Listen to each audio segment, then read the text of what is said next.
자, 안녕하세요. 북선 카페 여러분. 자, 오늘은 이제 저번 시간에 이어서 몽골 제국의 정복지 통치 정책 관련된 내용을 이제 진행을 할게요.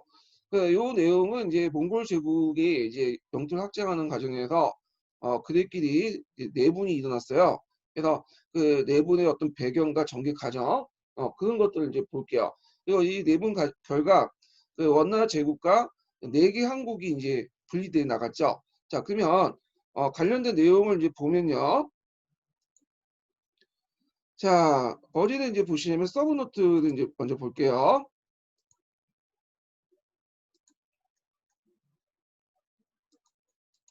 자, 서브노트 몇 페이지 보시냐면 537페이지 펴보세요. 537페이지가 아니라 잠깐 밑에 내용이네요. 538페이지 펴보세요. 몽골 제국의 정복지 통치 정책 보이시죠? 네, 이렇게 있는데 요거 이제 하기 전에 이게 왜 일어났는가? 예, 이렇게 싸움이 일어났는가에 대해서 이제 한번 볼 필요가 있어요. 그래서 심화자료 잠깐 보면서 그 내용을 이제 설명할게요. 자, 심화자료 몇 페이지 펴보시냐면요. 그 386페이지 펴보세요.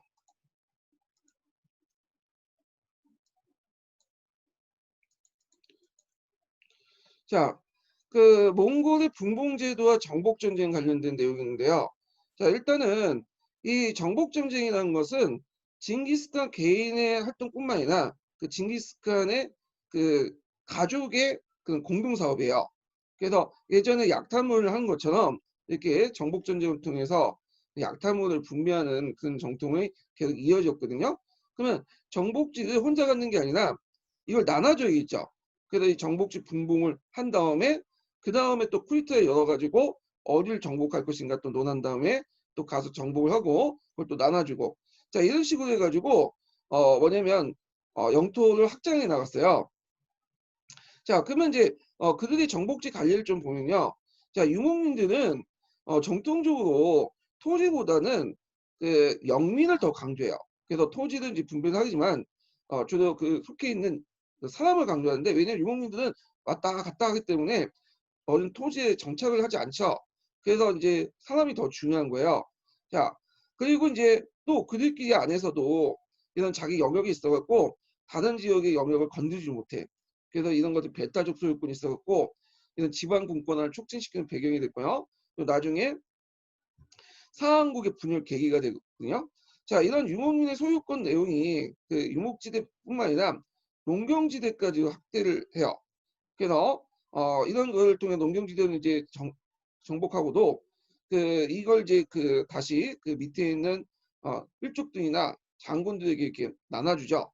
그래서 이런 식으로 해가지고 이제 정복지가 이제 나눠지게 되면서 그들끼리 또 이제 뭐냐면 정복지를 둘러싸고 싸움이 일어나게 되죠. 자 그러면 왕위 계승 분쟁을 좀 볼게요. 배경을 보면 일단은 앞에서 언급한 이런 정복지 분배와 함께 또 유목사에서는 그 능력주의라는 게 있어요. 능력주의. 그래서 보통 이제 정주사에서는 왕위 세습 같은 것들이 이제 제도화돼 있죠. 그래서 아무리 능력이 없어도 일단 태자나 이렇게 이제 되면 후계가 되면 곧바로 어떻게 돼요? 그 다음에 왕위가 승계되잖아요. 근데 유목사에서는 예전에도 얘기했지만 카리스마나 그 다음에 카리스마 능력이 있어야지만 왕위가 승계되고 없으면 그냥 자기끼리 싸우는 거야. 자, 그래도 이런 그 유목사의 어떤 능력주의 바탕으로 해서 군주가 어떤 특정한 사람의 소유물이 아니라 능력 있으면 다 군주가 될 수 있다. 이런 것들이 또 왕위 쟁탈전의 배경이 돼요. 자, 그러면 이 가정을 볼게요. 가정. 자, 제가 이거 이제 표를 정리했는데 첫 번째는 크게 세 차례인지 뭐냐면 초창기 때 대리 투쟁이 있었어요. 자, 먼저 보면 이제 예전에도 한번 언급한 것처럼 징기스칸에는 그 네 명의 적자가 있었죠. 장남, 주치와, 그 다음에 차카타이, 그 다음에 고고타이, 그 다음에 막내 투이. 그래서 처음에 1차 대립은 장남인 그 바투하고 조치의 아들 바투하고 그 당시 키읔이 있었어. 키읔이.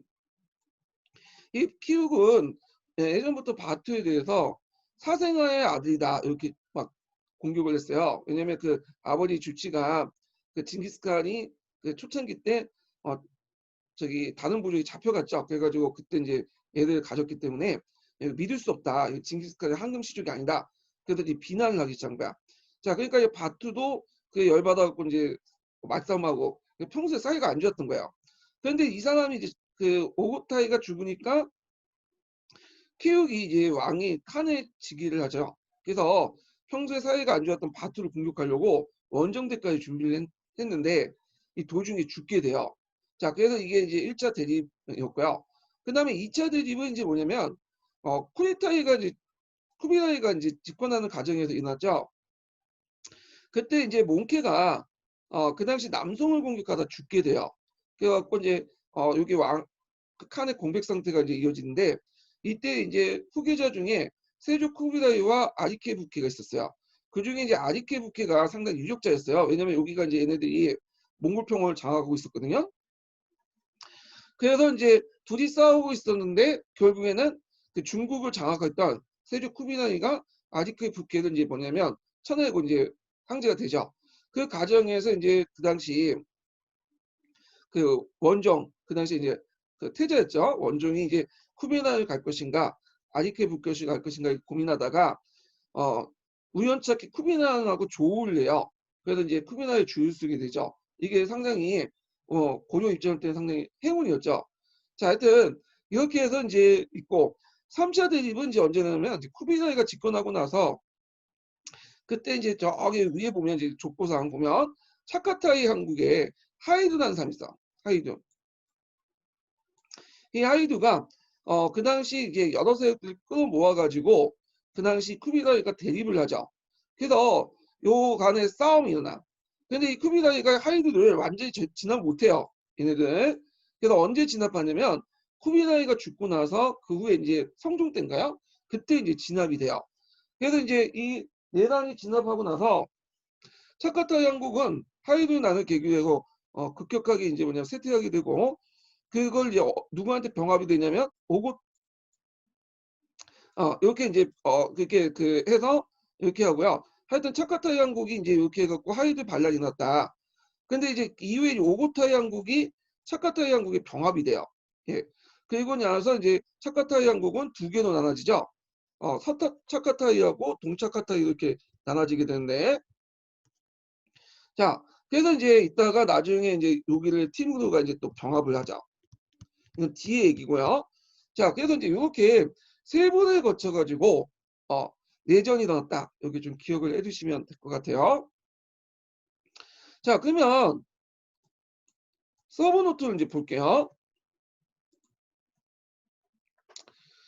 자, 몽골 제국의 칸의 계승 문제 보면 자, 2대 5고대 가문과 1대 그 바투애들이 이렇게 있는데 제가 이거 2대 1대 의미를 잘 모르겠는데 일단 이거는 항의 계승 순위는 아닌 것 같아요.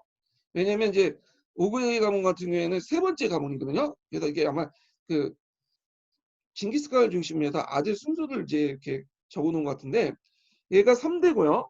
예, 그러니까 세 번째 아들이죠. 아이고.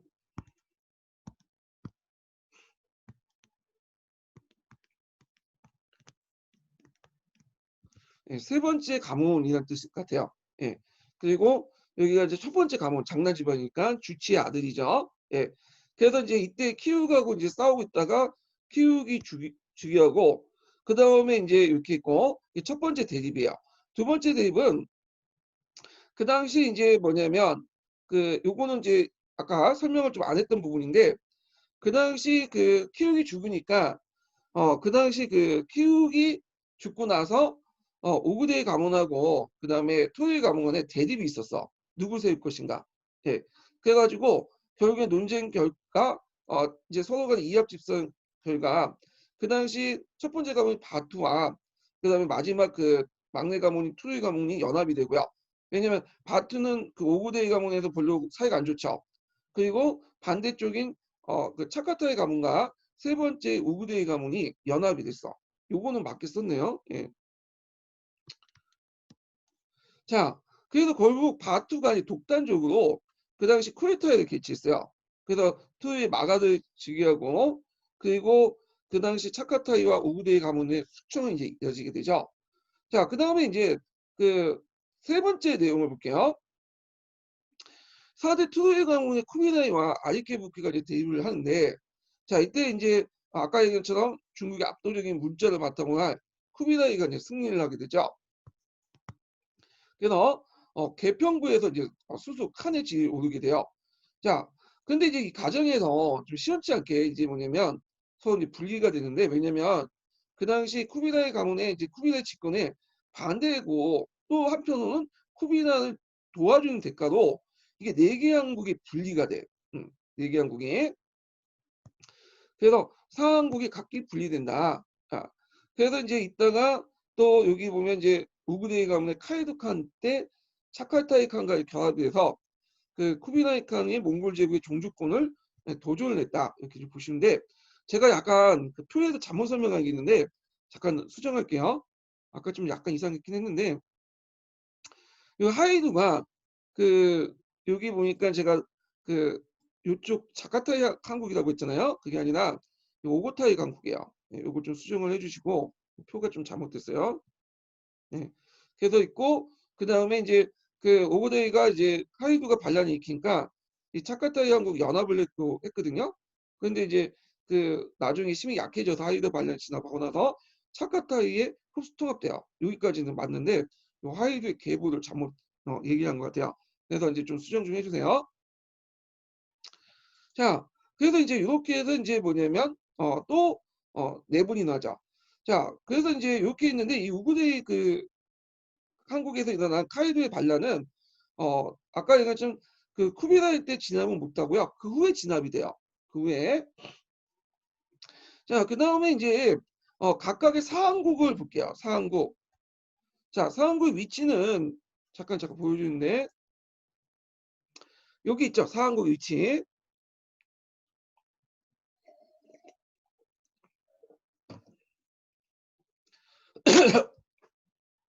일단 큰 나라가 먼 나라죠. 종주국이가 여기가요. 그리고 이제 크게 이제 오고타이 항국, 차카타이 항국, 그다음 일항국, 키차쿠 항국 이렇게 네 개 이제 항국이 있고 이 오고타이 항국은 아까 이제 그 하이드의 반란이 일어나죠. 여기서 하이드 뭐 카이드라고 이제 또 이렇게 쓰는데 자 반란이 일어나서 차카타이 항국이 병합이 돼. 그리고 나서 있고 일항국은 훌라구가 되었죠. 그래서 훌라구 울루스라고 또 부르죠. 그래서 훌라구 울루스라 불러가지고 있었는데 여기 이제 중동 지역을 장악을 하고 있었고요. 그다음에 그 밑에 이제 키차크 항국, 주치 울루스라고 하는 곳인데 사라이를 중심으로 해가지고 이제 러시아 지역을 장악을 하고 있었어요. 근데 이거는 그냥 크게 네 개를 또 분류를 해놓은 거고 실제 그 안에는 여기 안에는 안에 조그만 그런 그 분복지가 있어요. 그 각기 이제 독립된 국가들이 조금씩 좀 있어요. 예, 되게 분열이 많거든요. 자, 그래서 이렇게 네 개 한국으로 이제 분열돼 있다 이렇게 좀 기억을 해두시면 되고요. 요거 한국이라는 말은 칸이 지배했다는 거예요. 칸. 칸을 한자 적을 때 간, 한 이렇게 적거든요. 이렇게 이제 네 개 항국의 위치 좀 기억을 해두시면 될 것 같아요. 자, 그러면 다시 경기도 합격자 서브노트를 들어갈게요. 자, 그 상한국의 성립과 몽골 제국 완화에서 이제 우구데이 항국 이렇게 보면 카이드에 나누는 세력이 소진되죠. 그 결국에는 차카타이 항국이 병합이 되고요. 자, 차카타이 항국 같은 경우에는 아까 얘기했지만 동차카타이와 서차카타이 이렇게 분열됐다가 티무르가 요 지역에서 일어나요. 그래서 이 지역을 병합하면서 그 지역이 송영지가 돼요. 자, 이항국 같은 경우에는 초기에는 그 이제 여기 얘네들이 이제 중동의 지역에 두면서 이슬람을 박해를 했어요. 그래서 이슬람 사원도 뭐 불태우고 경정 코란도 뭐냐면 불태우고 그러고 했는데 이슬람을 견제하는 차원에서 그 당시 중동의 소수파였던 네스토리우스 기독교를 이제 보려고 이슬람교를 압박을 하죠. 자, 근데 이게 문제가 있는 게 뭐냐면 전체 국민이 거의 99%가 이슬람교예요. 예. 기독교는 거의 1, 2%밖에 안 되거든요. 근데 이슬람교를 이제 압박을 하면 이 나라를 통치할 수 없죠. 예전처럼 뭐 약탈하고 뺏고 그렇게 하는 게 아니라 그쪽은 이제 장기를 정복을 하려면 피정 국민들의 어떤 융합이 필요하잖아요. 그래서 이슬람을 이제 받아들여요. 근데 오히려 이제 후기에 들어가면 이슬람을 더 옹호하고 이슬람 문화의 부흥에 상당히 노력했다. 그러니까 이제 이란국이 거의 이슬람화 됐다 보시면 돼요. 이렇게. 자, 그리고 이때 이제 몽골 페르시아 문화들이 이제 성립이 되는데 그때 역사학자였던 라시디 우딘이 그 유명한 연대기 총창 집사라는 책을 써요. 요 특히 이제 집사라고 알려져 있죠. 갈색 책이 나오죠. 요 갈색 책에 보면 이 집사를 어떻게 평가를 하고 있냐면 세계 최초의 어, 세계사다. 최초의 세계사다. 이렇게 평가하고 있죠. 왜 세계사라고 이렇게 평가를 하냐면 몽골 역사와 함께 몽골과 접해봤던 주변의 역사를 다 포괄해서 같이 썼어요. 아, 그래서 우리가 세계사라는 범위 자체가 지금 우리 지구사하고 이제 동일하게 여기는데 그 당시 이제 그 세계사 정의를 다시 해가지고 서로 접촉하는 그런 지역까지 세계 범위, 인식한 범위를 세계사 할 때 최초의 세계사는 이 집사다. 그래서 몽골의 역사뿐만 아니라 주변에 몽골과 접해 있는 모든 사람의 역사, 민족의 역사를 집대성했다. 그래서 나름대로 갈색 책에서는 의미를 두고 있죠. 진정한 의미에서 인류 최초의 세계사다. 꼭 기억을 해두시고요. 그 다음에 이슬람 지역은 예전부터 천문학이 발달됐죠. 오리엔트 지역부터. 예. 그래갖고 이제 그 과학자인 라시는 우딘이 천문대를 건설했다. 그리고 이슬람의 천문학은 후에 이제 몽골 제국을 거쳐가지고 우리나라에도 영향을 줘요. 수신력 같은 것들이 대표적인 거죠. 자, 그 다음에 키창크 강국을 보죠. 키차크 왕국은 이제 그 여러 그 러시아인들을 이제 지배를 했는데 근데 이제 얘네들이 이제 실정을 모르다 보니까 주로 모스크바 대공국을 통해서 지배를 해요. 얘네들이. 예.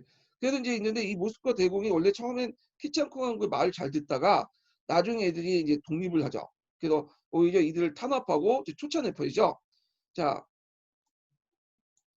그리고 이제 흑해무역의 이익을 독점하고 경제적으로 번영했다. 특히 이제 흑해무역 같은 경우에는 서강제도 나와있지만 어느 길을 이용했냐면 초원길을 이용했어요. 그 당시 초원길은 뒤에도 얘기가 있지만 원제국 때 확실히 장악을 했기 때문에 예전에는 초원길 이용이 좀 힘들었거든요. 왜냐면 유목민족들이 방해를 했기 때문에. 자, 근데 이제는 자유롭게 잠깐 그 원나라 때 초원길을 자유롭게 이용을 했어.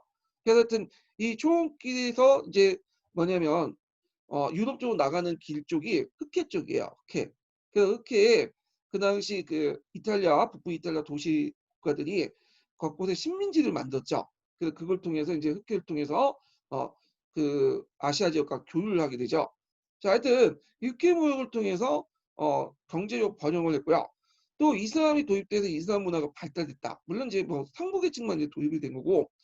자, 그 다음에 또 동로마 형제들과 이제 친교를 맺고요. 이집트와 통혼을 하고 뭐 이렇게 하다가 결국에는 이제 티무르 제국의 공격을 받아요. 이게 예전에 시험 문제 나왔거든요. 그래서 티무르는 이곳을 공격해서 이제 거의 굴복을 시켰는데 여기를 점령하지 않고 그냥 약탈만 하고 돌아가. 예. 그래서 이제 끼엄끼엄 있다가 결국에는 그 모스크바 대공 때, 그 모스크바 대공국이죠. 아까 자기 딱까지 했던 모스크바 대공국이 얘를 이제 멸망을 시키죠. 2반 3세 때. 그래서 이제 이 자녀세력들이 좀 남아 있었어요. 그래서 그 아스타 왕국이나 이런 자녀세력들이 중앙아시아 지역에 좀 남아 있었는데 이 지역도 나중에 러시아에 병합이 되게 되죠. 자, 그래서 이제 사왕국에 대해서 좀 얘기했고요. 시험 문제는 뭐 사왕국은 안 나오더라고요. 원나라도 잘 안 나오는데 사왕국은 잘 안 나와가지고 일단 뭐 이런 게 있구나 하고 넘어가시면 될 것 같아요. 사왕국의 역사를 더 자세히 알고 싶으신 분은 무슨 책을 권해드리냐면 그 지도도 뭐지? 갑자기 까먹었다. 예. 중앙아시아사가 있어요. 아틀란타에 중앙아시아사가 있거든요. 그거 보세요. 되게 자세히 돼 있어요. 저도 작년에 한번 심심해가지고 한두 번 읽었는데 되게 이제 뭐냐면 잘 돼 있더라고요. 내용이. 근데 제 생각에는 이건 임용시험은 안 나오겠다. 그래서 교양용으로 좀 읽어두는 것도 괜찮겠다. 그 정도 책이에요. 예. 자, 그래서 이제 이렇게 있고, 그 다음에 이제 원제국을 보죠. 원. 자, 세조는 쿠비라이죠. 세조는 쿠비라이인데 이 사람은 이제 카라코름에서 북경으로 이제 천도를 했어요. 북경. 그 당시에는 북경이라고 하지 않았고요. 대도라고 했죠. 대도. 대칸이 사는 도시, 도성이란 뜻이에요. 자, 그리고 국명을 원이라고 계칭했다. 원. 그래서 중국식 왕조를 이제 표명을 했는데 예전에도 얘기했지만 원은 이제 중국식 왕명이고요. 실질적으로는 이제 그 당시에는 쿠비라이 울리스라는 이제 국명을 많이 사용했다고 보고 있어요. 그래서 몇몇 동아시아 국가 그 책에서는 동아시아 책에서는 쿠비라이 울리스라는 표현을 좀 쓰고 있거든요. 이 원이라는 표현은 나중에 그 원사를 집필한 사람이 누구냐면 명나라죠. 명나라 입장일 때는 그 원을 쿠비라이 울리스를 일종의 하나된 왕조로 이렇게 묘사를 한 거야. 그 과정에서 이 원이라는 국호를 좀 부각시켜서 제목을 원사라고 적어놨기 때문에 우리가 이제 계속 중국부터 이제 기록을 보면서 몽골 역사를 배웠기 때문에 보통 통칭 원이라고 이제 하는 거죠. 자, 하여튼 요든 편하게 원이라고 할게요. 그다음 중국식 연호였던 중통을 사용했고요. 그리고 중국의 간료제를 채용했다. 그리고 이제 쿠미나이 때 남송을 이제 먼저 정벌했죠. 그리고 이 남송 정벌로 국가 기반이 농경지대인 중국으로 옮겨졌다. 이렇게 보시면 돼요. 자, 그리고 여기 더 하나 첨가할 것은 북경을 천도하는 과정에서 남송 정벌과 북경을 천도하는 과정에서 뭐도 정비됐냐면 운하도 정비됐어요. 운하도.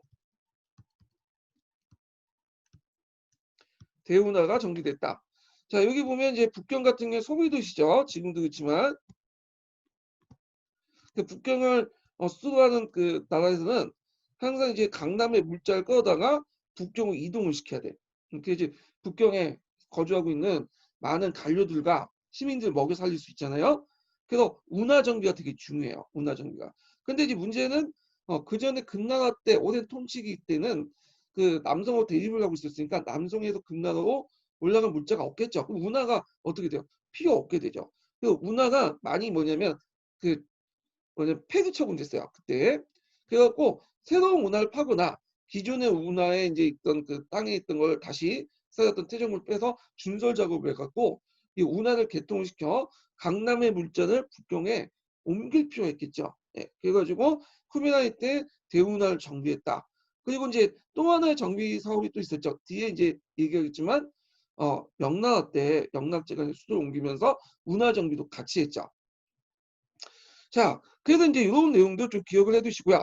자, 민족차별 정책을 이제 했는데 원나라는 그래서 각각의 그 봉소법은 뭐냐면 각각의 예전부터 있었던 법과 제도를 바탕으로 통치를 했어요. 그러니까 이 여러 다민족을 통치할 때 자기들의 법을 가지고 통치한 게 아니라 예전의 법이나 간섭을 통해서 각각의 민족들을 통치를 했는데요.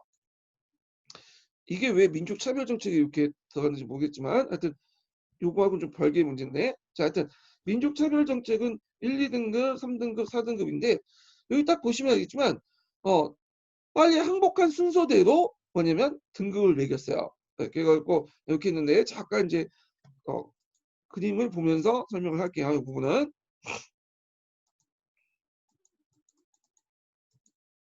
음.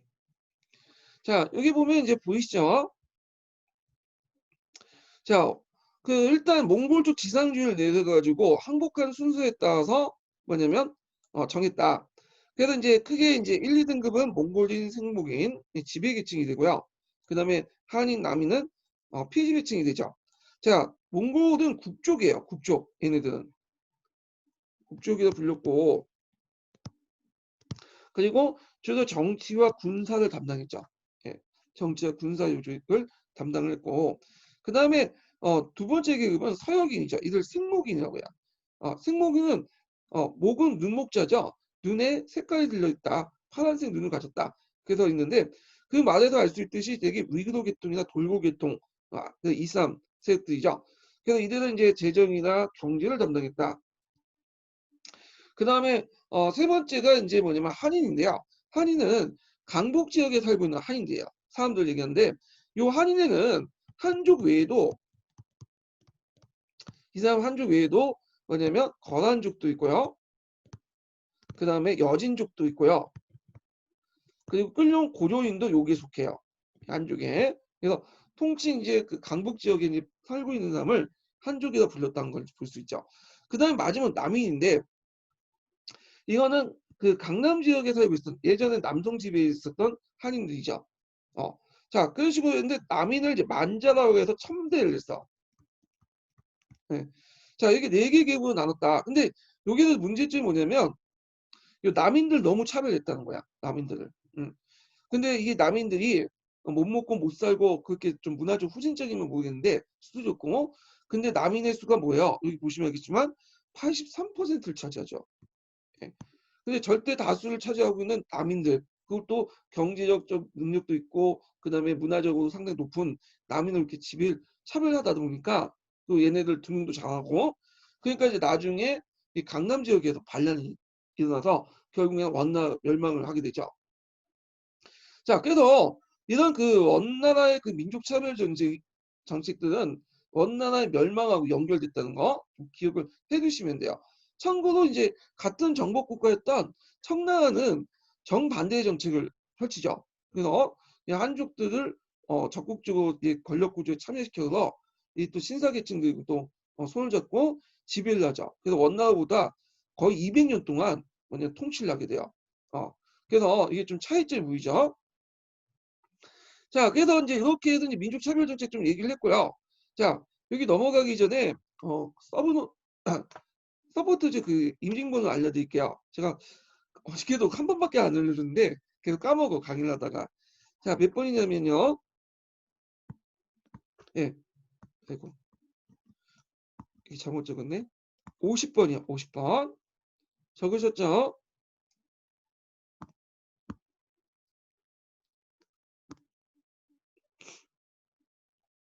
자, 그 다음에 이제 경기도 합격자 서브 노트도 넘어갈게요. 자, 그러면 그 당시 이제 뭐냐면 그 원나라 때 관리 임용 제도를 좀 볼게요. 그래서 관리 임용은 철저하게 문벌주의, 가문이나 핏줄을 따져서 종골 중앙의 지방 요직에 임명하죠. 그래서 이제 그 몽골 중심으로 임명하고 그 외에 이제 한인들이나 그다음에 생목인들 이제 일부 등용하는 거죠. 남인들이나 자 고급 관료들은 거의 대부분 거의 90%가 몽골인들이 차지했다고 보시면 돼요. 되게 문벌에 따라서 임용하고 귀족적 성격을 갖고 있고요. 근데 이게 정통적인 문벌 개념과 달리 또 이게 정통적인 문벌은 중국의 문벌 개념이죠. 중국의 문벌 개념은 부계를 강조하죠. 부계. 뭐 인적 관계보다는 자기 핏줄을 중심으로 해서 부계를 강조하잖아요. 근데 이게 핏줄 외에도 뭐냐면 거기 뭐가 들어가냐면 친인척 관계가 들어가. 그러니까 이제 결혼을 통해서 형성된 관계도 되게 중요시하게 잘 되게 돼요. 이걸 이제 뭐라고 얘기하냐면 여기에서는 그 밑에도 있죠. 근각이라고 하죠. 근각. 그래서 친인척 관계를 통해서 형성된 것도 자기 문벌 개념에 들어가게 돼요. 예. 그래서 이제 그 예를 들어볼 수 있는 게 뭐냐면 우리나라에 보면 충녕왕 있죠. 충녕하고 누가 결혼했죠? 쿠미나이 딸인 노국공주하고 결혼했잖아요. 제국공주죠. 예. 제국공주하고 결혼을 했는데 자, 이 충녕하고 제국공주 사이에 이제 충성왕이 나왔죠. 충녕왕은 고려 왕임에도 불구하고 그 당시 어디에 참여했냐면 쿠이타이에 참여했어요. 왜냐면 원나라 공주의 남편 자격이고 부마 자격이고 왜냐면 그 원나라 입장을 때는 충녕왕도 자기 가문의 일족이야. 그러니까 쿠데타에 참여할 수 있는 거야.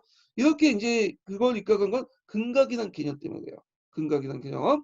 자, 그래서 이 근각이 상당히 중요한데 그 근각에 입각해서 대부분은 이제 뭐 몽골족이지만 일부 그 근각 여부에 따라 그러니까 몽골족과 어떤 친인척 관계에 따라서 결혼 여부에 따라서 생목인가 한인세율로 그 뭐냐면 고급 관료에 발탁이 됐다. 참고로 한인 세력들은 그 당시 이제 몽고가 집권하는 과정에서 강북 지역에서 자체 무장 세력을 가지고 몽골 지배에 협력했던 세력들이에요. 예. 물론 나중에 이제 좀 수정되긴 하지만. 자, 그다음에 하급관료를 보자. 하급관료는 이제 서리 출신제다, 이용 세공제다 이렇게 뽑았는데 이 말 자체가 설이나 이혼이나 되게 간을 뽑는 게 아니라 니를 뽑는 거야, 니. 실무직들. 되게 낮은 직급이겠죠.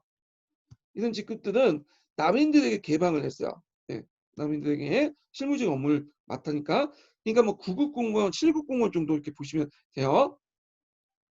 그래서 이제 남인들 개방을 해서 남인을 통해서 남인을 지배하는, 그래서 이제 한인 계층, 여기 한인이라는 거는 강북적인 한인 얘기 아니라 그 우리가 생각하는 한족들 있죠. 한족들을 분열시켰다. 이렇게 좀 보시면 돼요. 자, 한 가지 여기 덧붙이고 한 거는 여기 과거 제도가 없는데 그 몽골도 과거 제도 실시한 거 아시죠? 원나라도. 그 갈리 이후에 과거를 같이 실시했어요. 과거를. 그래갖고 충성왕 아시죠? 충성왕이 몽골에 있을 때 과거 제도에 대해서 건의를 했어. 우리 실시하자. 그래서 뭐 인종 때인가요? 그때 이제 조금씩 실시했다고 하는데 그 과거 제도의 빈도가 그렇게 많지가 않았어요. 실시가 그 뒤 앞에 있는 당나라나 뭐 송나라에 비해서 그렇게 실시가 별로 없었고 실시해도요. 그 다음에 이게 되게 웃긴 게 민족별 쿼터제를 실시했어. 민족별 할당제.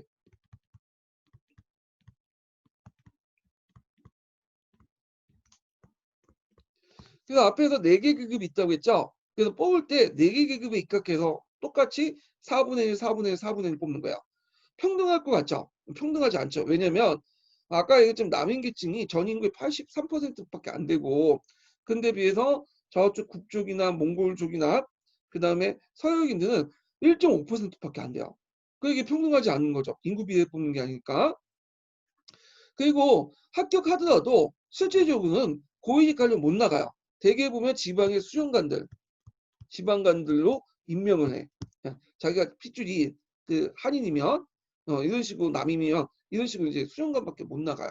그러니까 그 당시에 그 한족 지식인들은 이른이 차라리 그냥 돈 벌고 말자 해가지고 권력을 포기하고 주로 이제 소설을 많이 쓰거나 그, 그 당시에 또 이제 인기 장르가 뭐냐면 연극, 시극이었죠. 곡이었죠. 예. 그 원곡을 쓰거나 이런 식으로 이제 뭐냐면 밥벌이를 하게 되죠. 예. 그래서 그런지 몰라도 그 당시에는 상당히 뭐냐면 소설이라든지 그다음에 시국 작품들이 많은 게 많아. 좋은 게요. 예. 자, 그 예전에 또 한국사 능력검증 시험에서 우리나라 사람도 거기 그 뭐냐면 과거 시험에 원나라 과거 시험에 많이 가가지고 붙은 경력도 있어요. 예. 그리고 이제 이런 것도 같이 기억을 해두시면 될 것 같아요. 그래서 이제 이런 선발제도에 대해서 좀 얘기했고 통치 방법은 몽골인, 서현, 하인, 남인 이렇게 있는데 남인 같은 경우에는 이제 기본적으로 제도 남성권을 답쓰고 있고요.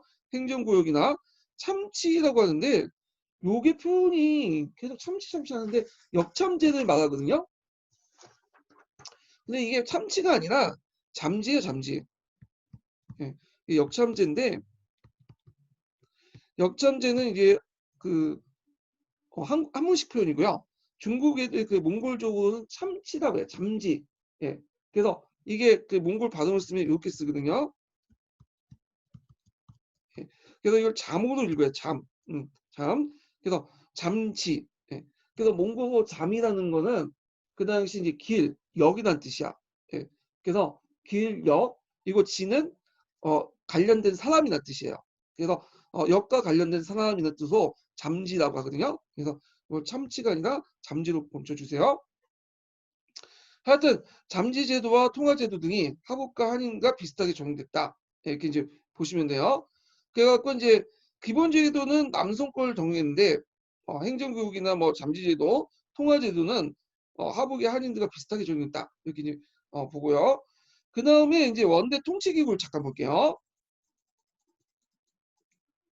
자, 원대 통치기구는 이제 보면 요거는 잠깐 제가 이제 동영상 심화교재 가지고 관련된 내용을 좀 보고 넘어갈게요. 자, 몇 페이지 보시냐면 여기 391페이지 펴보세요. 391페이지.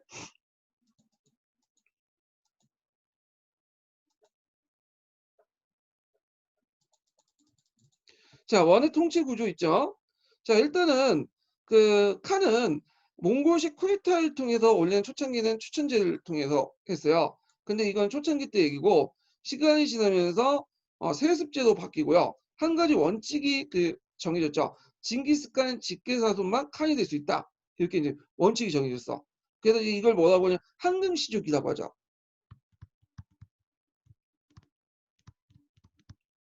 그래서 이런 원칙들이 원나라가 망한 후에도 그대로 다른 나라의 계승이 돼요. 다른 유목제국에. 그래갖고 이제 얘네들이 이제 자기가 뭐냐면 나라를 세울 때 자기는 징기스칸의 직계 자손이다 이렇게 이제 주장을 하는데 그 검증할 수가 없죠. 왜냐면 징기스칸이 적자만 해도 4명이고 그 서자만 해도 거의 수백 명 수천 명이 있걸요. 자, 하여튼 그런 식의 이제 뭐냐면 원칙이 세워지고요. 그리고 이제 여기 보면 중국식 관료 제도를 채택을 하죠. 그래서 여기 보면 중서성은 행정을 담당하고 추미도는 군사 그리고 어사들은 감찰을 담당하도록 했고요. 지방 제도는 그 노를 둬요. 노. 이 노는 송나라 때부터 지방 행정 최고단이죠. 그래서 여기에 다루가치와 한족 총관을 두는데 다루가치는 되게 몽고족을 두고요. 총관들은 이제 뭐냐면 한인이나 남인들을 두죠.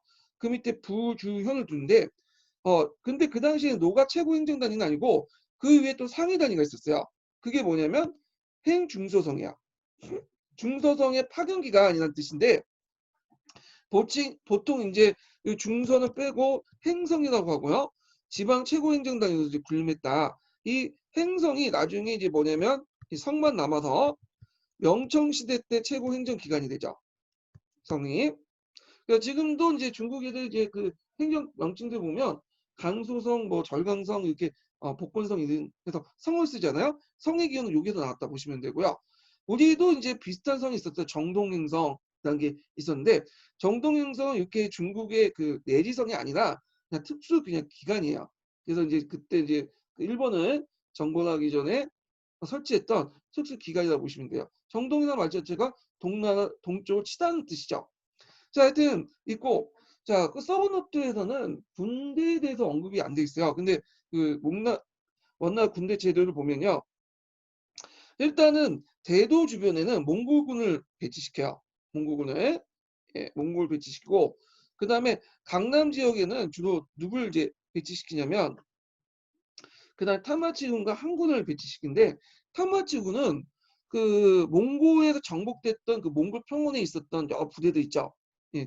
그런 타타르족이나 뭐 카이르트 이런 부대들을 이제 뭐냐면 타마치군이라고 하고 항군이라고 뭐냐면 예전에 한인세우들이 가지고 있었던 부대도 있어요. 이들 이제 뭐냐면 중앙군을 편입시켜갖고 지방군 편입시켜갖고 이제 했는데 이들을 강북 지역에 두지 않고 강남 지역에 배치시켜요. 왜냐면 자기 근거지에 배치시키면 어떻게 했어? 환란이 일으킬 수 있겠죠. 그래서 강남 지역에 배치시키고 신부군은 예전에 항복했던 남송군이죠. 그래서 이제 그 쿠비라이가 제2차 일본 원정 갈 때도 이 남송군을 뭐냐면 파견했죠. 소모시키려고. 이 남송군 남송에 당연히 배치 안 시키죠. 그 중간에 하중 지역에 배치시켜. 왜냐면 강남에 배치했다가는 일어날 수 있잖아. 그래서 자기 근거지를 이렇게 떨어뜨리면서 배치시키면서 다른 지역 사람들을 가지고 다른 지역 사람들 통치하는 견제하는 그런 정책들을 했다. 자, 그 외에도 뭐 그 둔전병도 있고요. 그 다음에 몽골의 특징 중에 하나가 뭐냐면 일단 항복을 하면 몽골군에 편입시킨다고 했죠. 그리고 다음 점령 지역을 갈 때는 또 뭐냐면 그들 앞세워가지고 일단 소몰시킨 다음에 본대가 뒤에서는 치는 방식으로 이제 전쟁을 하는 거기 때문에 항복 군대도 많다. 이런 것들 이제 같이 기억을 해두시면 될 것 같아요. 자, 그래서 있고요. 그 다음에 잠깐 거기 이제 관련된 내용들 좀 읽어볼게요. 동양사 개론에 있는 내용들 좀 읽어보는데, 자, 1173번하고 1174번 내용을 좀 볼게요. 자, 행정 군사 감찰 기구는 상권 체제는 이미 진한 제국 이대로 중국식 관료 조직의 조직으로 원이 이를 채택했다는 점에서 원제국이 중국식 행정기구의 성격을 엿볼 수 있다. 다만 원대 행정기구의 특성은 중서성이 유일한 그 최고 정부기관이고 문화성을 설치하지 않았고 상서성은 잠시 두었다가 폐지되어 있다. 그래서 이 중서성이 상서성 업무까지 담당을 했다는 거죠. 그 때문에 육부가 상서성에 속해 있지 않고 중서성에 속해 있다는 게 특징이에요. 자, 그래서 이제 중소성에 거기 있는 재상이 권한이 컸어요. 그래서 되게 이제 원나라 항해 계승 보면 이 재상 제실권자가 뭐냐 개입을 해갖고 항해 계승에 큰 역할을 하거든요. 그래서 이제 나중에 명나라가 이제 등장하자 주원장도 원을 계승했다고 이제 내세웠기 때문에 원의 체제를 그래도 받아들였어. 근데 이 중소성 너무 크니까 어떻게 돼요? 자기 왕권을 위협한다. 그래서 없앴던 거죠. 자, 이건 나중에 좀 얘기하고요. 자, 그 다음에 1174번을 보면 행성은 남성을 멸망시킨 후에 전국주에 설치됐다. 즉 남성의 멸망에서 1321년 11개 행성이 설치하였으며 수도 근방에 중서성이 직접 가나다는 로주가 두었는데 이를 복리라고 한다. 그러니까 이제 수도 근방에 직설주가 있었어. 로주가 이걸 복리라고 하죠. 그러니까 오늘날 말하면 경기 지역 이렇게 보시면 돼요. 행성에 승성을 두어 최고 장관이라고 했고 행성 안에는 롤을 두고 다시 부주현을 설치해서 했고 행정장관은 몽골 한인을 갖게 뒀으며 정권을 몽골이 차지했다. 예. 그래서 다루가치나 총관을 뒀는데 저도 다루가치는 몽골인을 뒀다. 이렇게 보시면 돼요. 자, 그래서 이제 원의 통치 구조에 대해서 한번 또 봤고요. 그 다음에 이제 예전에 시험 문제 나왔던 게 역참제거든요. 그럼 역참제를 좀 볼게요. 요 역참제 내용은 이제 보면 두 개를 같이 봐야 되겠네요. 예. 일단은 그 심화 제도 내용을 보고 그 다음에 역참제 여기 써놓은 내용 볼게요.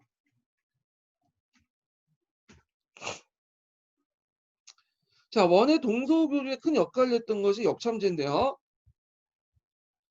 역참제가 예전에 16년 기출문제에 나왔어요. 16 기출문제. 그래서 이제 역참제에 대한 기호는 뭐 마르코 폴로의 동방경문론이라든지 그 다음에 그 3대륙 주유기 있죠. 이분 바투타의 3대륙 주유기 이런 데 나와 있죠.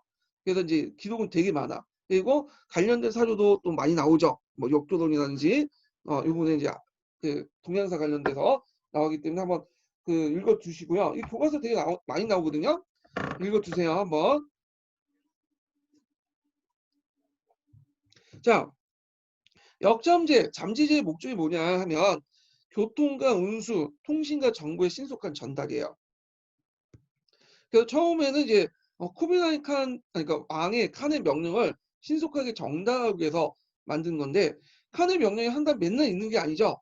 그러니까 이제 거기에 이제 그 상인들이나 여행객, 그다음에 관리대 숙박 시설로 주로 이용을 했어요. 자, 그 다음에 오고타이 칸 때 이 사람 중요하죠. 오고타이 칸 때 처음 만들었죠. 오고타이 칸 때 새로 건설된 수도 칼라크롬을 중심으로 해서 역참제도를 정비했다. 그리고 또 나중에 쿠빌라이 칸 때도 한번 또 정비가 돼요. 예, 왜냐면 수도들 대도 옮겼잖아요. 자, 역참의 종류는 지역과 용도에 따라 나는데 육참, 수참, 해참, 구참 도 나는데 여기 좀 구참이라는 개구자야.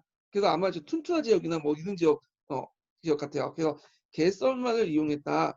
그 역할은 영화나 숙식이나 식량을 제공하고 그 당시 교통허가증이 폐가 있어요. 폐를 좀 보여줄게요.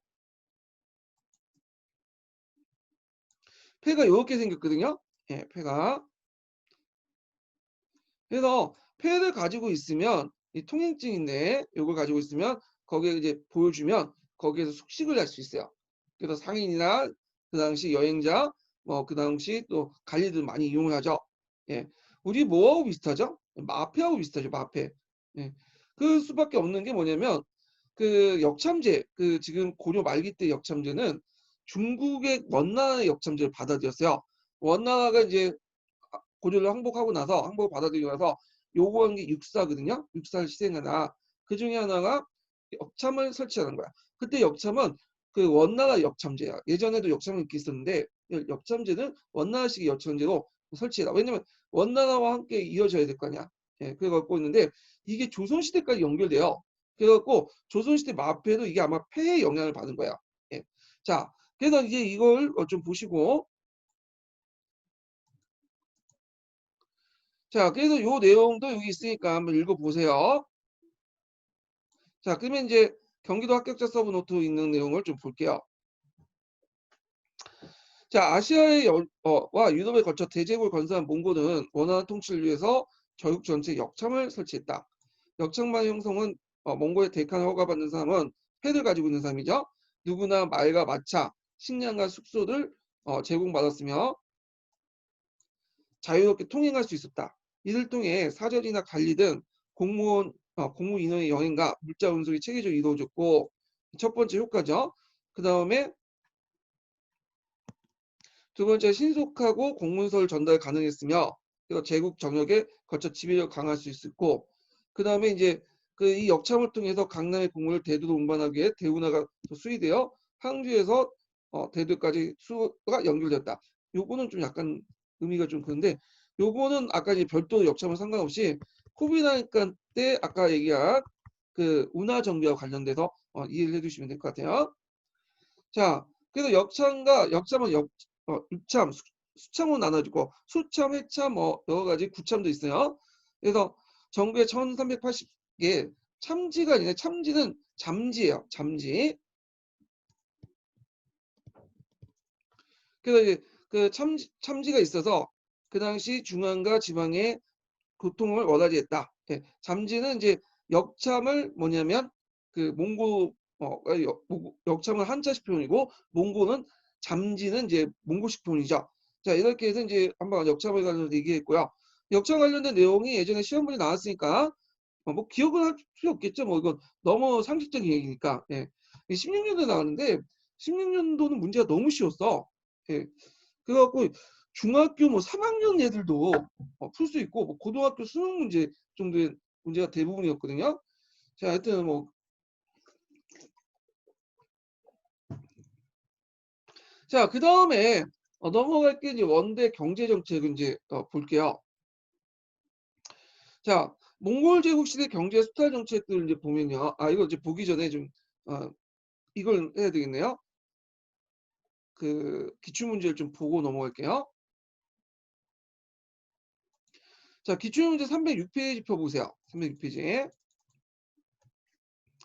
자, 기읍과 니은이 들어갈 말을 그 명칭대로 쓰시오. 순서대로 쓰시오. 이렇게 됐는데요. 자, 왜 기읍과 니은이 들어갈 말을 명칭대로 쓰시오. 지원 14년 청주에 기읍을 설치했다. 성박이 나갈 때 들어올 때나 반드시 행성지를 기록하고 교육 물품을 조사했다. 해마다 주변 나라의 무역상의 상성이 이끌고 와서 비치와 항로 등의 물품을 교육하고 이듬해 돌아갔다. 자, 여기에 들어갈 건 뭘까요? 이건 시박사죠. 시박사. 시박사는 원나라 때 처음에 설치된 건 아니고요. 당나라 때 설치됐고 당, 송, 원 그리고 일부는 명나라 때 설치됐어요. 명나라까지 존재했어요. 일부. 자, 그 다음에 수도인 대도를 중심으로 심리마다 설치돼 뭐죠? 역참이죠. 역참. 잠지라고 하죠. 자, 해서 말과 음식을 제공했다. 이곳에 숙박시설도 있어서 관리자의 숙객을 확인하고 다음에 역창까지 안내했다. 그래서 이제 카르피니, 누브두크 같은 선교사들도 이 시설을 이용하고 제국 여행할 수 있었다. 이렇게 있죠. 그래서 이제 이 자료를 바탕으로 동서교류에 대해 살펴보도록 합시다. 이렇게 해서 이게 문제인데 문제 쉽죠? 이렇게 어려운 문제는 아니에요. 자, 그럼 경제정책을 넘어갈게요. 자, 원데이 경제정책을 보면 오고데이는 그 당시 그 야율초제의 이제 건의를 받아서 세제를 정비했어요. 그 전 시간에 얘기했지만 야율초제는 일종의 그 유목세계와 농경세를 연결시키는 문화적 중재자 역할을 했다고 했죠. 자, 그래갖고 요때 이제 세제를 정비하는 과정에서 호구 조사를 해요. 누가 있는지 알아야지 세금을 거둘 거 아니에요. 그래서 호구 조사 관련된 내용이 뭐 저기 동계도 좀 있고 강제중국세에 있는데 굳이 뭐 그렇게 자세히 할 필요 없어서 그냥 넘어갈게요. 자, 그 다음에 한인 세력들의 세력을 약화시켜. 그래서 이때 이제 재정 군사권을 해수하는데 왜냐면 이 한인 세력들이 이제 자기를 도와주긴 했지만 몽골족들은 이들의 군사력 계속 가지고 있으면 어떻게 됐어요? 안 되겠죠. 그래서 그들이 가지고 있는 군사라든지 여러 가지 뭐냐면 경제적 어떤 부들을 해소를 시켜요. 대신에 여러 가지 또 혜택도 주고 그래요. 자, 그 다음에 원제국의 세제 변화했는데 요거 기억을 꼭 해두세요. 예전에 한번 시험 문제 나왔던 거야. 요게. 자, 그러면 관련된 내용을 한번 볼게요. 원제국의 세제 변화.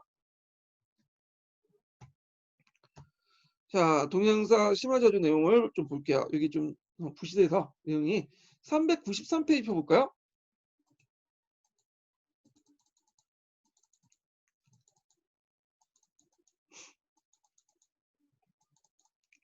쭉 넘어가서 393페이지 펴보면요.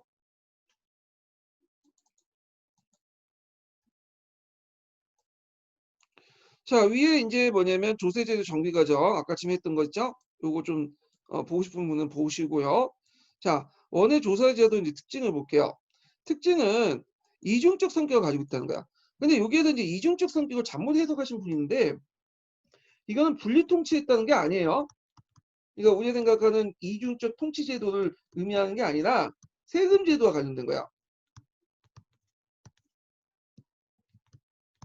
이걸 의미하는 게 아니라 세금 제도를 두 가지 성격을 갖고 있다는 거야. 세금이. 이거는 강자중국사라든지 그다음에 동계를 읽어보시면 거기 자세히 나와 있어요. 예. 그럼 어떤 성격을 갖고 있냐? 자, 약탈적 성격과 함께 정복지의 한인의 정통적으로 가능한 종종 있죠. 약탈적 성격은 몽골 제국 초창기 때 약탈을 많이 했잖아요. 이 약탈을 하는 간행들을 세금 제도에 반영이 됐던 거야.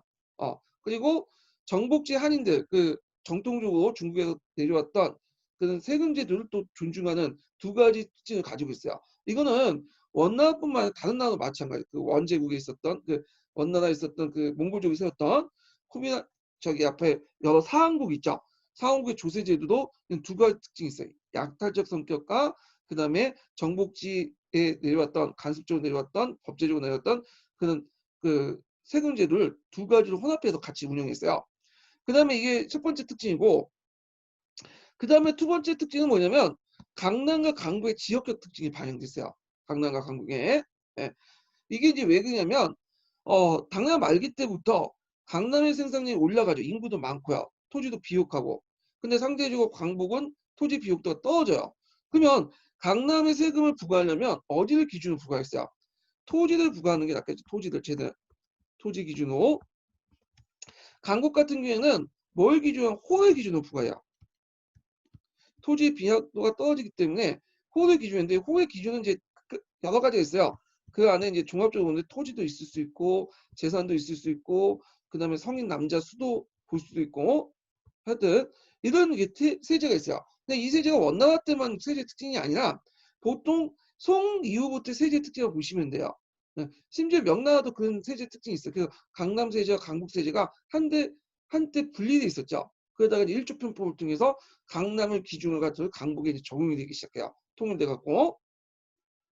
자, 그러면 이제 이런 특징을 바탕으로 조세제도 이제 내용을 보면요. 자, 강북 지역 같은 경우에는 이제 세장과 가차가 있고요. 강남 지역은 그 당시 추세와 문탄세 이렇게 두 가지가 있어요. 예, 크게 볼 때. 자, 그래서 강북 지역을 보면 세장은 정세와 지세인데 그 중에 그 하나만 선택하면 돼요. 하나만. 여기 하나만 두 중에 하나를 선택한다. 정세 중에 지세. 그러니까 이제 정세는 성인 남자 많은 혼을 기준으로 한 거죠. 예, 이렇게 아니 정세는 혼을 기준하니까 성인 남자를 기준한 거고 지세는 토지를 기준한 건데 아까 말한 것처럼 이제 강북 같은 경우에는 토지가 많지만 또 많은 사고도 있지만 비약도가 떨어지기 때문에 오히려 성인 남자를 기준으로 해갖고 걷는 게 나은 게 있어요. 그러니까 성인 남자가 많을 경우에는 정세를 걷고요. 토지가 많은 집안은 지세를 걷어요. 그래서 둘 중에 하나를 선택한다. 자, 이거는 이제 한국 예전에 중국식 체제를 채택했던 거고요. 그다음 몽골의 약탈적 성격이 띠고 있는 세제가 있어요. 자, 이게 뭐냐면 이제 가차하고 그다음에 그 가차라고 하는데 이게 사료하고 포온이 있어요. 사료 포온. 음. 사료 포온은 그 밑에 잠깐 설명할게요. 자, 사료는 비단을 내는 거고요. 비단 사자죠. 포온은 은을 내는 거야. 은. 음. 그래서 이제 이거는 예전에 약탈 있죠. 약탈했던 것을 이제 뭐냐 세제로 바꾼 건데 이 원조 특유의 세법이다. 이렇게 좀 기억을 해 두시면 되고요. 참고로 이 포온은 나중에 원래 은을 이렇게 냈는데 은이 빠져나가죠. 서아시아 쪽으로. 왜냐면 이제 그 나중에 얘기했지만 생복인들이 그걸 가지고 와 가지고 저희 재정을 담당하니까 이 포원을 빼돌려 가지고 서아시아 쪽으로 유출이 됐거든요. 왜냐면 그 당시 중동 지역에 은이 많이 부족을 했어요. 그러다 보니까 이제 은이 부족하니까 이걸 이제 초납이라는 것은 약간 그 교초죠. 교초 대납을 했다. 자, 근데 이 가차가 좀 약간 세금이 빡세죠. 요게 있고. 자, 그래서 이제 사주와 포옹 같은 거 있고, 그 다음에 강남 지역 같은 경우에는 종전의 그 양세법 중에 추세도 이렇게 반영을 하고 있고, 문탄세가 있는데, 이 문탄세는 이제 뭐가 문제냐면, 추세 같은 경우에는 이런 것들은 이제 토지를 기준으로 하잖아요. 근데 크게 문제가 되지 않아. 예.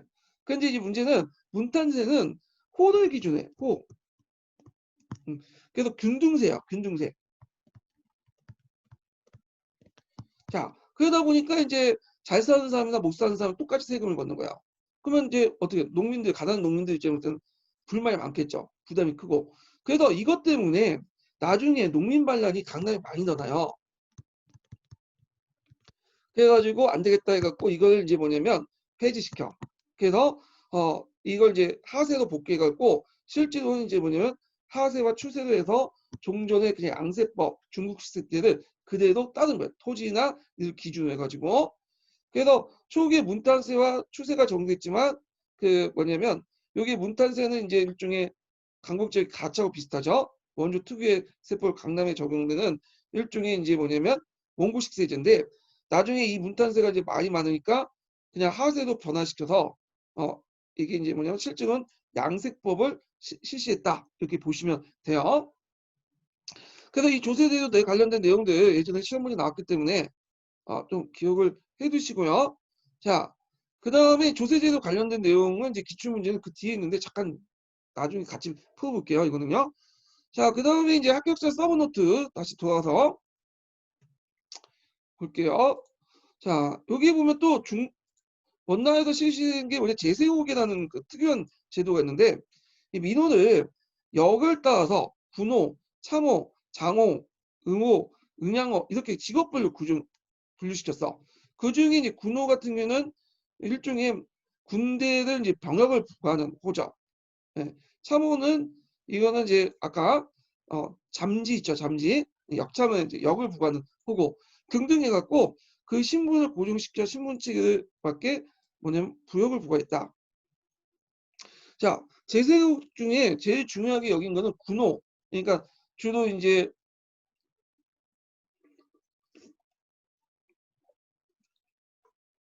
요역을 담당했다는데 군역을 담당한 거예요. 군역. 예.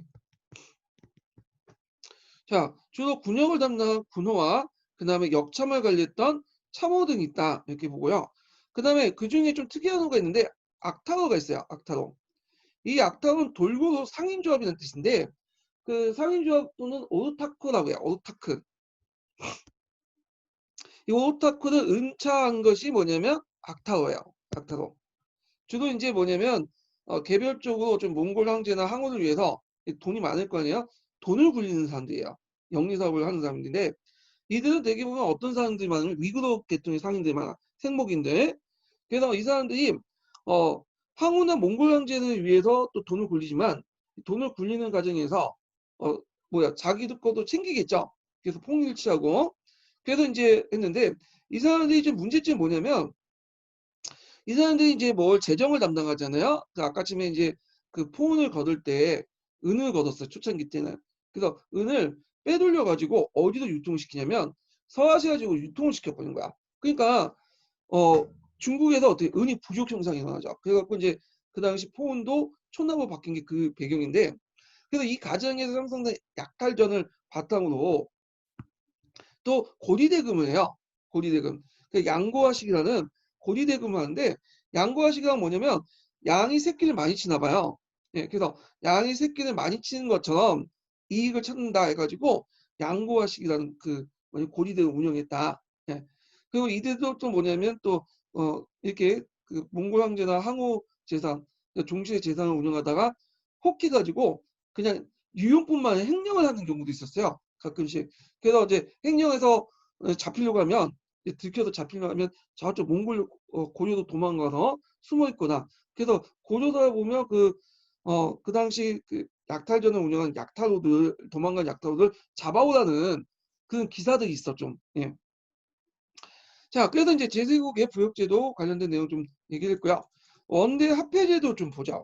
원대 합해제도. 요건 시험 문제 안 나왔지만 제 생각에 한번 나올 것 같긴 해요. 동계에선 잘 설명하고 있거든요. 요걸요. 자, 통화정책의 원칙은 일단은 지폐로 일관했다. 지폐로. 그러니까 통화를 할 때 정부에서 공식적으로 발표한 것은 뭐 동전 좀 있긴 했지만 지폐가 주로 많았어요. 그렇다고 주의할 게 통화가 지폐만 사용했냐? 그건 아니죠. 금, 은동도 같이 사용했어요. 근데 정부의 공식적인 정책은 지폐를 일관했고 불안지폐요. 불안지폐라는 건 뭐냐면 다른 측량화폐도 뭐냐면 이렇게 저당을 잡히고 이제 한 게 아니에요. 그러니까 이제 예를 들어서 예전에 금태환 제도라는 게 있었죠. 미국의 여기 중앙은행이 금을 1달러 예치하면 1달러에 맞는 뭐냐면 지폐를 발행을 했죠. 그 지폐를 가져와서 금을 교환을 해달라면 금을 교환을 해줬어요. 예, 지금은 이제 중지했지만 그런 불안 지폐가 아니었어요. 예, 그냥 찍어낸 거야. 지금처럼.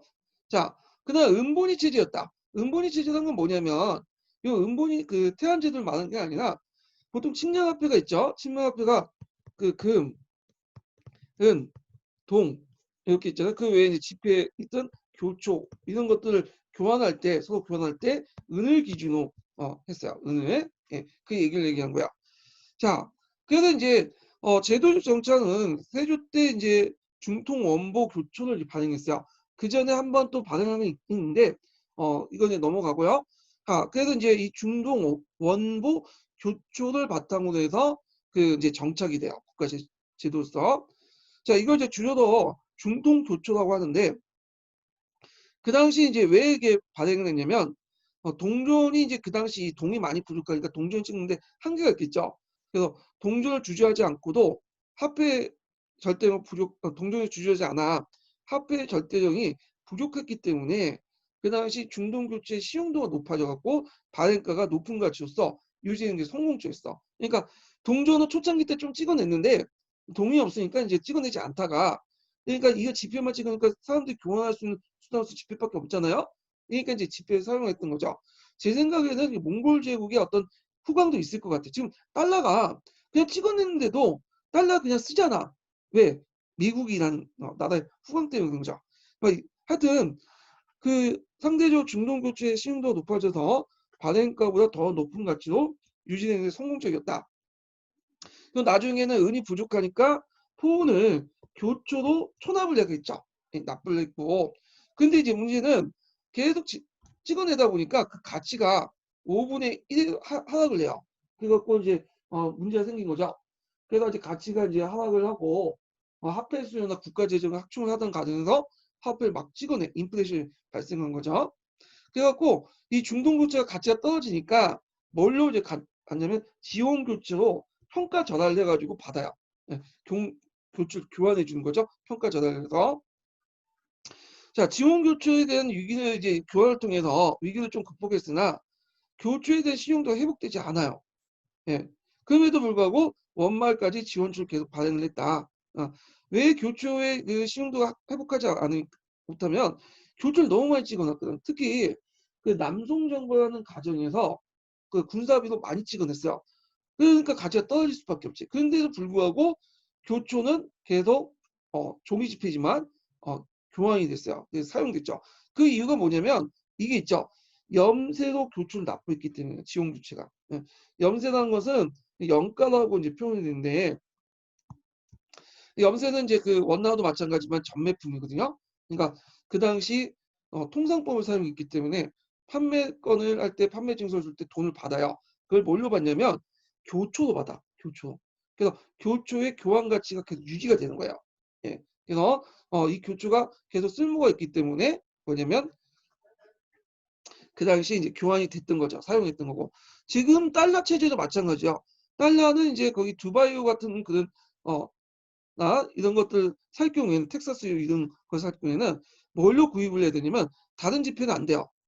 달러로만 교환이 돼. 이거 이제 1970년대 페트로달러가 이제 체제가 확립됐거든요.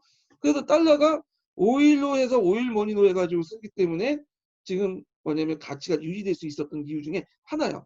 미국의 후광도 있고 여러 가지 요인도 있지만, 자, 그래서 이제 이렇게 해서 이제 한번 살펴봤어요. 이런 것도 좀 기억을 해두고, 참고로 뒤에 이제 명나라 때 이 교체에 영향을 받아서 명나라 초기 때 보초를 받았겠죠.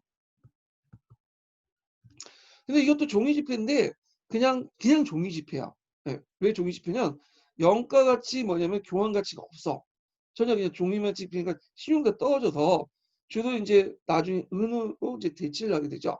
예, 마제은으로. 자, 그리고 우리나라도 그 원나라, 명나라 영향을 받았고 명초에 영향을 받았고 종이 지폐는 이제 그 반응했지만 이게 또 뭐냐면 보초를 반응했지만 먹혀들지 않았죠. 그래서 이제 그냥 조선 초기 때 없어지고 말았는데, 자, 그래서 이제 원대 화폐 정책 관련된 내용을 살펴봤고요. 자, 그 다음에 이제 원대 동서 문화의 고유 관련된 내용을 볼게요. 이 부분은 예전에 기출대도 나왔던 부분이고 최근에 그 교과서에도 상당히 많이 나왔더라고요. 그러니까 우리가 원나라 몽고족 하면 항상 약탈하고 빼앗고 죽이고 그런 것만 연상시키는데, 일단 자기 질서 안에 들어가면 적극적으로 보호해주고 뭐냐면 여러 가지 편의를 봐줬어요. 그래서 요 원나라 때와 그 원나라 그 몽골족이 지배할 때 그 당시 그 해로부터 해서 육로까지 모든 길이 열렸고 한 길 없이 여러 국경선을 거치지 않고 논스톱을 진행했죠. 그러다 보니까 동서문화가 문물이 상당히 교류가 많았어요. 그래서 이것이 서강제에 관련된 내용이 나와 있거든요. 한번 이제 시간 되실 때 한번 읽어보시고요. 그럼 내용을 들어가면요.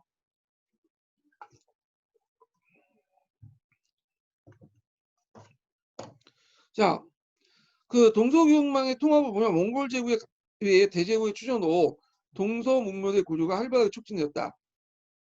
그거는 강대한 제국의 성립으로 동서교통을 방해했던 장애 요소가 제거될 뿐 아니라 제국 통치에 위해서 교역로 개척이나 역참새 정비 같은 동서 문화의 교류를 촉진하는 요소가 되었기 때문이다. 역참은 공무를 띠고 왕래하는 사제 여행 편의를 위해서 역사를 세우고 영마와 숙식을 제공하는 제도이다. 그래서 역참제를 정비하면서 동서교통의 확대에 따른 여행자의 편의를 제공했다. 그래서 그때 동서교통론을 크게 이제 뭐냐면 세 개 길로 이제 나눠볼 수 있네요. 예. 그래서 여기 보면 이제 그 북로가 있고요. 초원길, 중앙로가 있고, 그 다음에 남로 이렇게 있어요. 여기는 이제 그 여기는 초원길 같은 경우에는 우리가 알고 있는 이제 실크 그 뒤에 좀 얘기했지만 어, 유목민들이 사용했던 길이죠. 이게 이제 자주 이용했어요. 여기는 이게 제일 길이 빨라요. 예. 그래서 예전에는 유목민의 반응 때문에 이용되지 못하다가 이 길을 이제 적극적으로 이용했고요. 다만 이제 원나 때만. 중앙로는 이제 청산북로하고 인데 청산북로 좀 얘기할게요. 그 다음에 남로는 청산남로라고 하죠. 여기를 뭐 청산남로 실크로라고 하는데 보통 중앙로나 남로는 그냥 비단길 실크로드 사막길이라고 요 사막길. 그리고 마지막으로 바닷길 해도가 있죠. 이렇게 세 가지 길이 있어요. 근데 이 길을 이제 뭐냐면 여기 넘어가기 전에 좀 잠깐 설명을 할게요. 여기 기출 동영상 심화자를 통해서. 자, 몇 페이지 펴보시냐면요.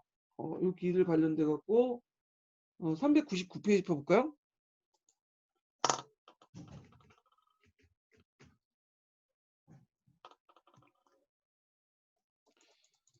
자, 동서교통로가 있는데 여기 길 이제 위치 좀 파악을 해주시면 여기 북쪽 길이 초원길이 있고, 그 다음에 이쪽 중간길이 비단길이 있고요.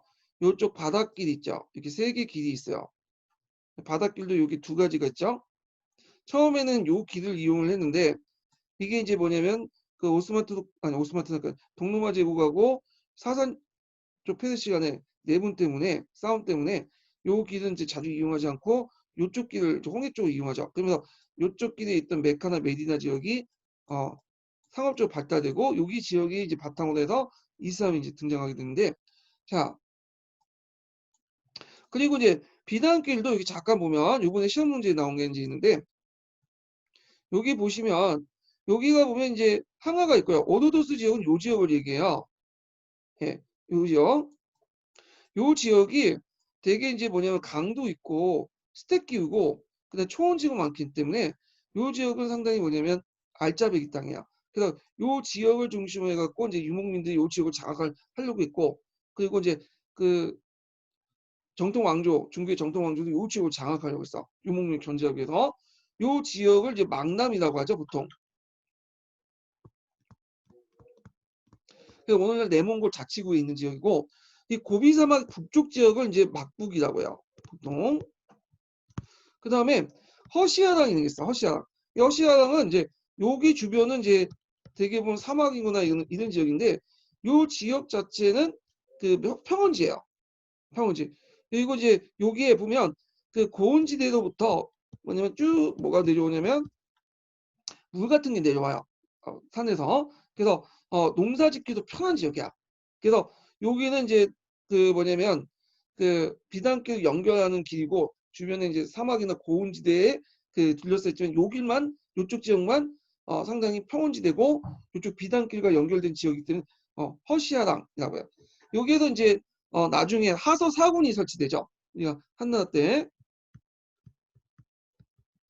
자, 그리고 요 둥항이 있는데, 이 둥항은 상당히 요지예요. 왜냐면 청상남로하고 그 청상북로 요 길들을 서역북도, 서역남도, 그다음에 여기 청상남로, 청상북로지를 요 지역에서 다 갈려져 나가. 교통이 요지죠.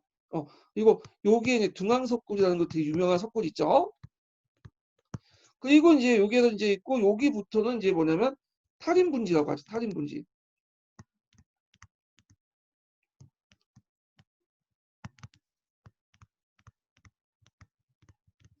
그래서 탈인분지라고 하는데, 여기 탈인분지라고 하는데, 이 탈인분지는 여기 오아시스 국가들이 있어요. 여기 오아시스 국가.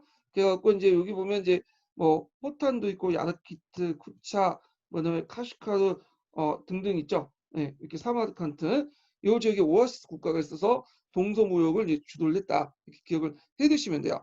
자, 그러면 이제 먼저 살펴볼 것이 이제 비단길 전에 초원길이 있어요. 초원길.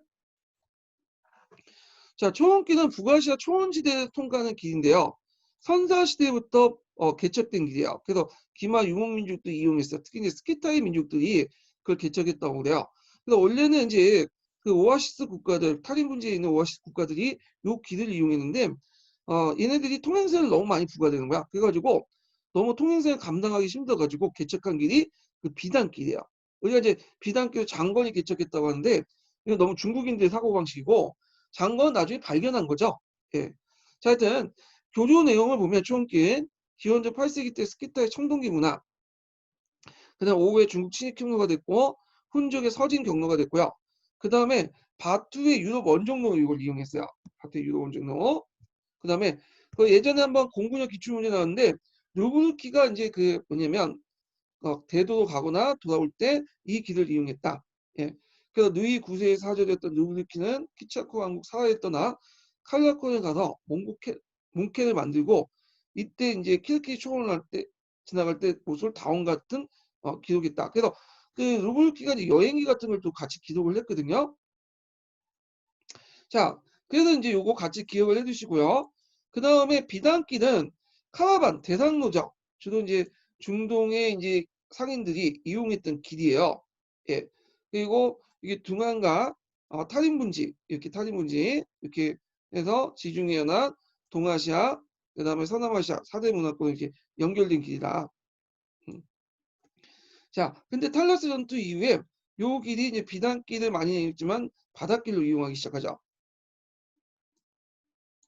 자, 개척은 전환부직 때 장건에 의해서 개척이 됐다는데, 엄밀히 말하면 아까 발견이라고 하는 게 낫겠죠. 근데 이제 교과서에서는 그렇게 돼 있으니까 그렇게 이제 표현을 한 거고. 자, 그 다음에 교류 내용을 보면요. 자, 서방으로부터 어떤 것들이 유입됐냐면 중국의 비단이 들어왔고, 7기 중국의 4대 방울품, 하약, 나침파, 제리술 뭐 이런 것들이 서방에 전파됐고요.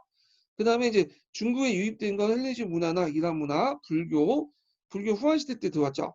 이슬람교, 노마의 산호, 보석, 유리 제작 기술, 페르가나의 대왕의 하늘막, 그다음 보석, 약재, 항로 이런 등등등 이런 것들이 이제 들어왔어요. 그리고 마르코 폴로의 입국 경로 이제 활동을 이용을 했죠.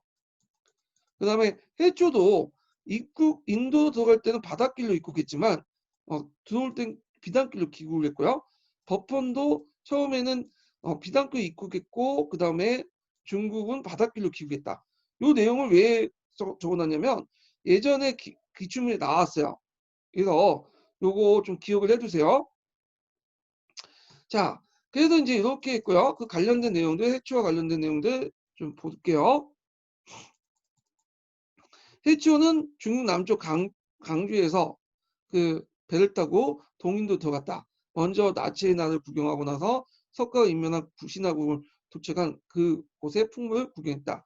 이어 파라나시 국을 등 인도의 각 지역의 현재 아프가니스탄, 옛 소련의 국경지를 비롯한 중앙아시아 팔메도 공원을 거쳐서 중국을 거쳐서 돌아왔으며 각 지역의 정세와 풍물을 기록했다.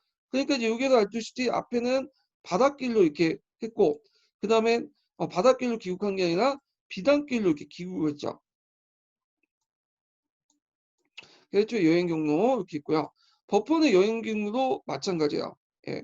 그래갖고 이제 이렇게 쭉 내용을 좀 기억을 해주시면 되고요.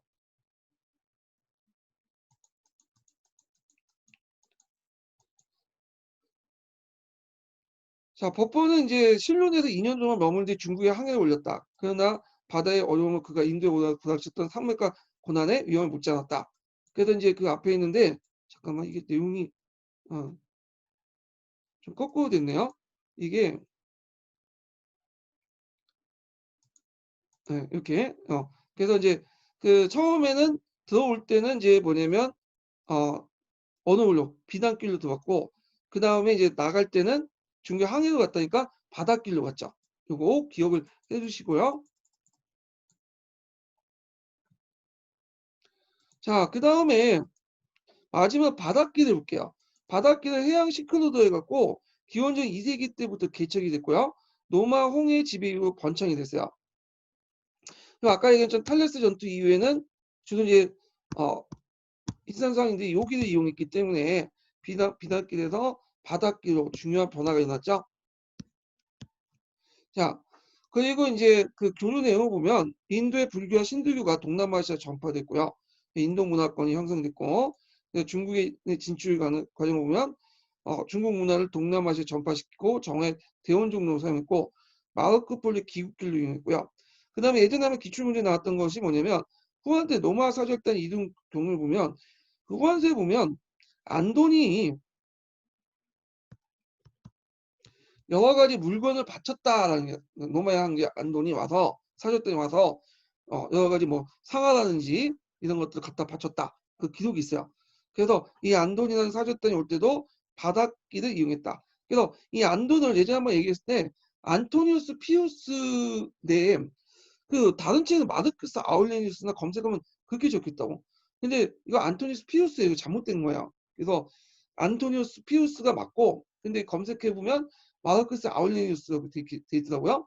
좀 약간 이제 수정해야 될 것 같은데 하여튼 뭐 그렇게 있고 그다음 명청시대 때 선교사 입국 경로를 보면 마테오니치가 있어요. 마테오니치. 마테오니치는 요 바닷길 입국하겠어. 그럼 나갈 때 뭐 어떻게 갔을까? 마테오니치 거기서 죽었죠. 그냥 나갈 일이 없었겠죠.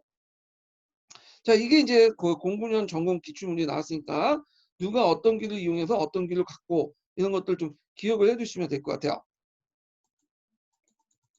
자, 이렇게 해서 이제 세 가지 길에 대해서 한번 얘기를 해봤고요. 자, 그리고 이제 좀 쉬었다가 그 밑에 이제 서브노트에 해로와 관련된 바닷길과 관련된 내용을 좀 더 할게요. 예.